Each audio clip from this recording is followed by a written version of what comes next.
I'm just a regular guy, okay? I worked at this food court in a mall in Akron, Ohio.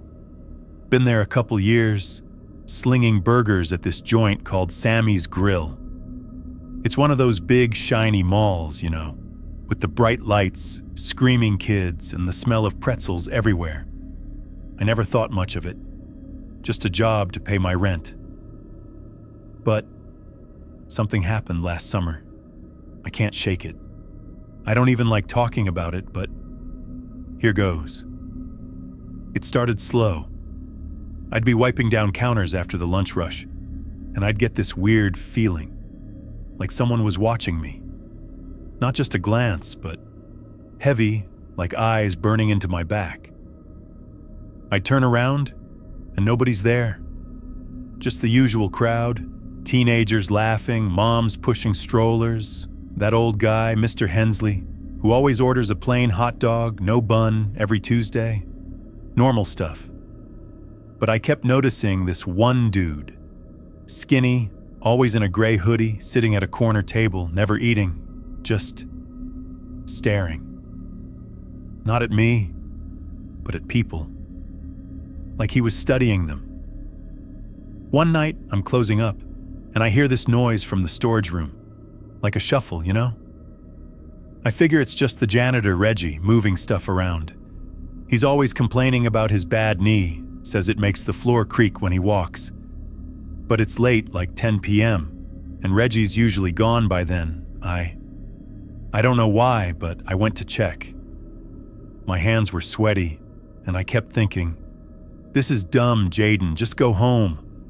But I pushed the door open anyway.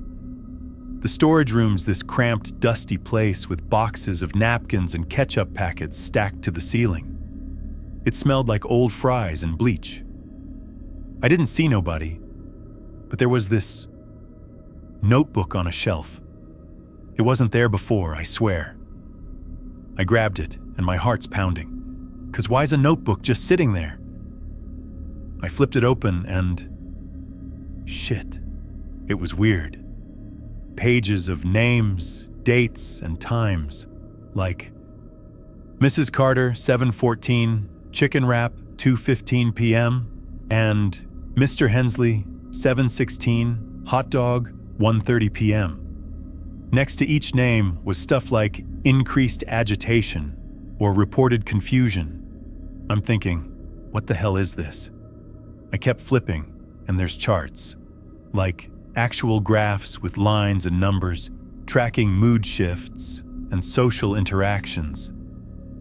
There was even a map of the food court with little X's where people sit. I recognized some names, regulars I'd served for months. My hands were shaking so bad I dropped the notebook. That's when I heard the shuffle again from the back of the room. I froze. I didn't want to look, but I did. Nothing. Just shadows. But I swear I felt that heavy stare again. I took the notebook home. Stupid, I know. But I couldn't leave it there. That night, I barely slept. My neighbor's dog was barking like crazy, and it kept setting me off. I kept reading the notebook, and it got worse. There were notes about dosages and compounds mixed into the food. Not poison, but something else.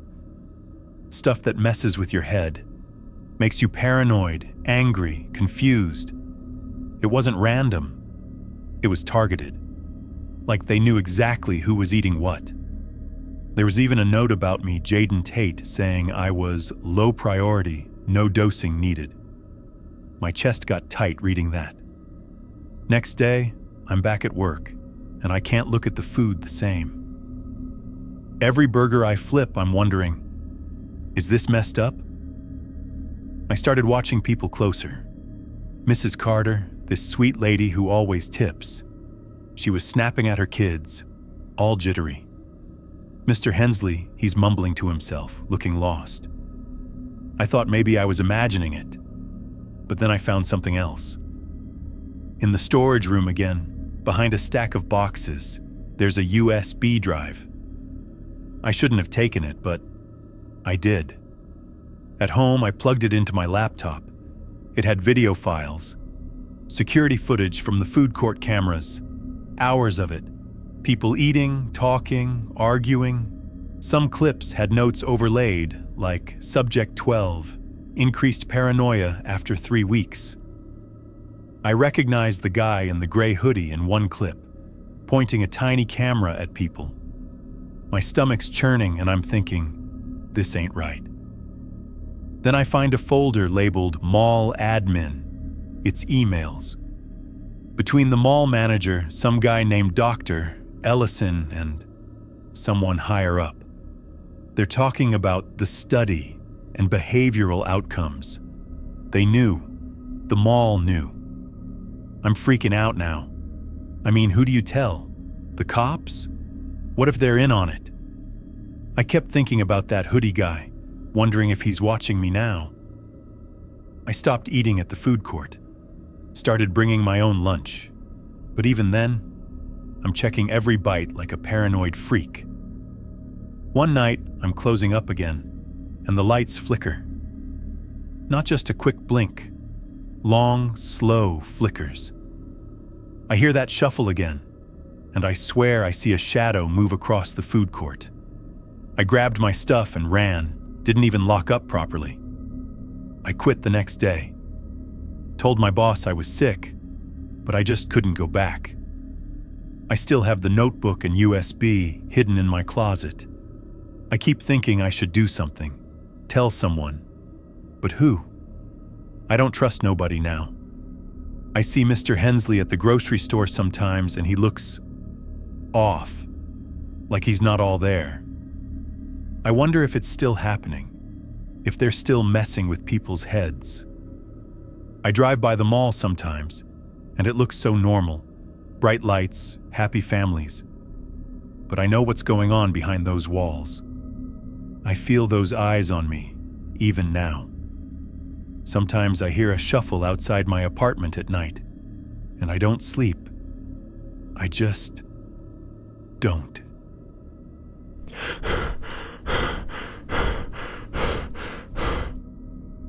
I'm not even sure why I'm telling this story. Maybe because it's been eating at me for weeks now. I keep thinking about it every time I pass by that mall in Cincinnati. My name's, well, let's just say I'm a mom of a 4-year-old named Kaya. Sweet kid, but man, she grows out of clothes faster than I can buy them. It was a Tuesday afternoon, nothing special about it. I had picked up Kaya from daycare and decided to swing by Eastgate Mall before heading home. She needed new pants. The ones she had were getting too short. You know how kids are, always growing. The department store was pretty empty, which was normal for a weekday. I grabbed a few pairs of jeans for Kaya and headed to the fitting rooms. The employee at the counter barely looked up from her phone when I asked for a room. She just pointed toward the back and handed me one of those plastic number tags. The fitting room area was kind of dim, but I didn't think much of it. Kaya was being good, holding my hand and chattering about her day at school. Something about finger painting and how Tommy threw up during snack time. Normal kid stuff. We went into the fitting room, number 7, I remember, because Kaya said it was her lucky number. The room was bigger than usual, with mirrors on 3 walls. I started helping her try on the first pair of jeans. They fit okay, maybe a little loose, but that's fine. Kids need room to grow, right? When I pulled back the curtain to leave, I froze. This wasn't the same hallway we came from. Instead of the bright department store entrance, I was looking at a completely different section. The lights were those old fluorescent ones that buzz and flicker. The air smelled stale, like nobody had been there in months. "Mommy, where are we?" Kaya asked, tugging on my shirt. I honestly had no idea. The area looked like it was under construction or something. There were plastic sheets hanging from the ceiling, and the floor had that industrial carpet you see in office buildings. But here's the weird part. There were more fitting rooms scattered around, but they weren't lined up like normal. They were just randomly placed. I figured we must have gotten turned around somehow. Malls can be confusing, especially when you're not paying attention. So I started walking, looking for an exit or at least an employee who could help us. That's when I noticed the mirrors. They were everywhere, but not mounted on walls like they should be. Someone had moved them around, creating these weird pathways. It was like walking through a funhouse, except it wasn't fun at all. Kaya started getting scared. She kept asking when we were going home, and honestly, I was starting to panic too. We walked for what felt like 20 minutes, but every turn just led to more mirrors and more fitting rooms. Then I saw the stuff on the floor. At first, I thought it was just leftover merchandise from the store. But when I looked closer, it was personal things. A woman's purse, opened and empty. A man's wallet with the cards scattered around it. Children's toys that looked like they'd been played with recently. There was this one shoe, a red high heel sitting by itself next to a mirror. It had scuff marks on it, like someone had been running. That's when I really started to freak out. "Shit," I whispered, forgetting Kaya was right there. She looked up at me with those big eyes, and I knew I had to get us out of there fast. I picked her up and started moving quicker, trying to retrace our steps. But the layout kept changing. I swear the mirrors were in different spots than they were 5 minutes before. It was like someone was moving them while we weren't looking. Finally, after what felt like hours, I saw a regular exit sign. We practically ran toward it, and suddenly we were back in the normal part of the store. The same employee was still at the counter, still on her phone. "Excuse me," I said, trying to sound calm. "What's back there in that construction area?" She looked confused. "What construction area?" "There's nothing back there, just the regular fitting rooms." I wanted to argue, but Kaya was getting restless, and I just wanted to go home. We left without buying anything. Later that week, I saw on the news that the mall security was investigating some missing person reports.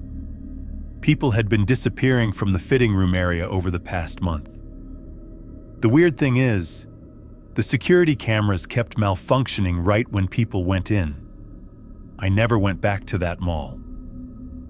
Every time I drive past it, I think about those mirrors and wonder who was moving them around, and why.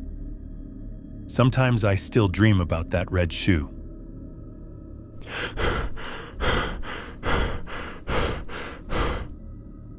I live in Sacramento, and there's this mall called Westfield Galleria. Nothing fancy, just your typical shopping center. After my doctor told me I needed more exercise because of my heart, I started walking there every morning. You know how it is. The place opens early for mall walkers, mostly older folks like me trying to stay healthy. My routine was simple. I'd get there around 7 a.m., park near the food court, and walk the same route for about an hour. The stores weren't open yet, so it was quiet. Just the sound of sneakers on tile and maybe some elevator music playing softly. I'm 67, by the way. Name's Eugene. Been retired for 5 years now. After about 2 weeks of this routine, I started noticing this person. Young guy, maybe in his 20s, wearing a mall security uniform. He was always there when I arrived, and he'd walk behind me. Not directly behind me, but I measured it one day by counting my steps. Exactly 50 feet back. At first, I thought it was just coincidence. Maybe he was doing his own security rounds or something. But every single day, same distance, it felt weird. I asked Harold, another mall walker I'd gotten friendly with, if he noticed the guy too. Harold said yeah, he'd seen him around, but didn't think much of it. Harold's wife makes these amazing chocolate chip cookies, and he always brings some to share. Anyway, that's not important. The thing is, this went on for weeks. Every morning, there he was. If I sped up, he sped up. If I slowed down, he slowed down. Always 50 feet behind. I started getting paranoid about it. My daughter lives in Phoenix, and when I called her about it, she said I was being silly. Dad, he's security.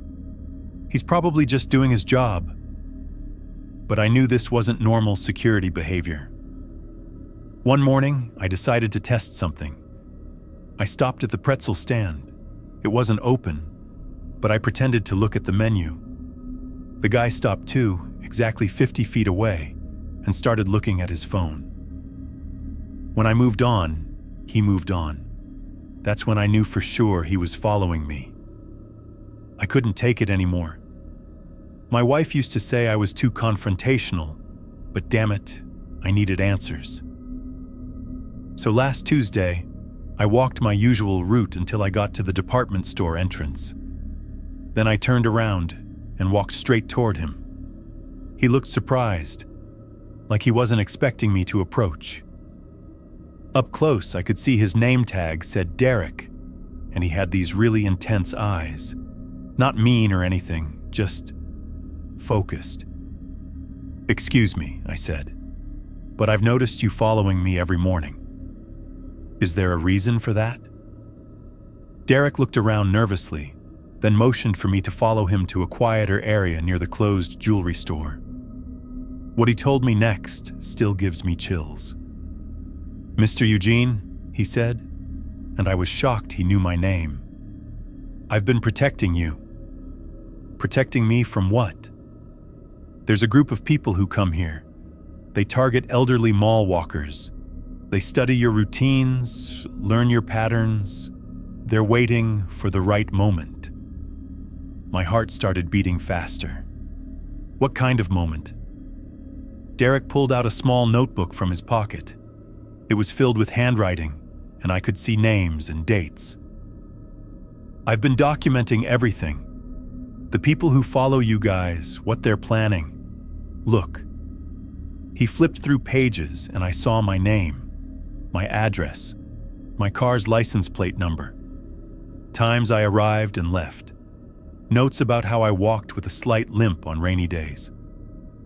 "How did you get my address?" I asked. "I didn't. They did. They've been watching you for months, Mr. Eugene. Not just you. There's at least 12 other regular walkers on their list." I felt sick. Who are they? I don't know their real names, but they're organized. They know which walkers live alone, who has medical conditions, who carries cash. They're planning something big. Derek closed the notebook and looked around again. "I can't prove I'm security because, well, I'm not anymore. I got fired last month for asking too many questions, but I kept coming back because I couldn't just leave you all unprotected." I didn't know what to say. Part of me wanted to call the police, but what would I tell them? That a fired security guard was following me to protect me from some mysterious group. "What should I do?" I asked. "Change your routine.